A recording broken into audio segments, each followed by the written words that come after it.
প্রিয় দর্শক, আমি ফেজা পিপলে আব্দুল আল মাসুদ, কুমিল্লা পদুয়ার বাজার বিশ্ব রোডস্থ যেই এলাকাটিতে ইউটার্নটিতে একটি মর্মান্তিক দুর্ঘটনা ঘটেছে। একটি ট্রাক এবং লরি যেটি ঘুরাতে গিয়ে একটি প্রাইভেট কার এবং সিএনজির উপর পড়ে গিয়েছিল।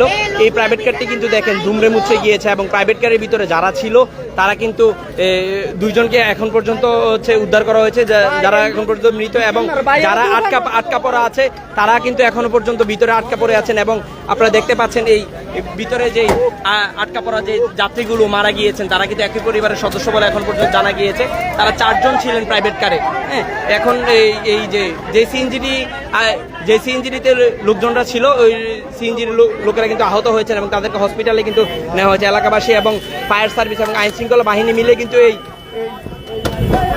এটি করেছিল এবং এই উদ্ধার কার্যক্রমটিতে অংশগ্রহণ করেছে এবং এলাকাবাসী এবং ফায়ার সার্ভিস মিলে সবাই কিন্তু এই উদ্ধার কার্যক্রমটিতে অংশগ্রহণ নিচ্ছে এবং তারা কিন্তু উদ্ধার করছেন। এখন আপনারা দেখতে পাচ্ছেন যে জায়গাটিতে মূলত হচ্ছে এই কুমিল্লা পদুয়ার বাজার বিশ্ব রোডস্থ যে ইউটার্নে যে নিহত হয়েছিল এবং যে দুর্ঘটনা ঘটেছিল, এই দুর্ঘটনার জায়গায় কিন্তু হচ্ছে এই দুর্ঘটনার জায়গায় কিন্তু এই যে জায়গাটিতে আছে এখন বর্তমানে কুমিল্লা পদুয়ার বাজার বিশ্ব রোড যে ইউটার্নে কিন্তু এই দুর্ঘটনা ঘটেছে এবং একটি লরির নিচে কিন্তু একটি প্রাইভেট কার পড়ে দুমড়ে মুচড়ে গিয়েছে এবং এই প্রায় যেই যাত্রীরা ভিতরে ছিলেন তারা কিন্তু এই প্রাইভেট কারের ভিতরে আটকা পড়ে গেছেন এবং হচ্ছে দুমড়ে মুচড়ে যাওয়া প্রাইভেট কারের ভিতরে তারাও কিন্তু হচ্ছে একদম নিচে পড়ে গিয়েছেন এবং 2 জন এখন পর্যন্ত নিহত হয়েছেন এবং এই যারা আছেন ভিতরে এখনো পর্যন্ত কিন্তু তারা মৃত অবস্থায় দেখা যাচ্ছে। কিন্তু বাকিটা হচ্ছে উদ্ধার কার্যক্রমের পরে কিন্তু আমরা জানাতে পারবো আপনাদেরকে।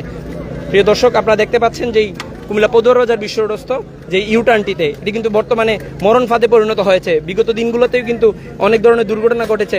অনেক এই এলাকার মানুষজন কিন্তু বিভিন্নভাবে আন্দোলন সংগ্রাম করেছে এবং বিক্ষোভ মিছিল করেছে, তবুও কিন্তু এই মরণ ফাঁদের এই ইউটার্নটির ব্যাপারে কিন্তু কেউ কোনো উদ্যোগ নেয়নি। তো এলাকাবাসী কিন্তু এই এলাকাটিতে নিয়ে কিন্তু দেখেন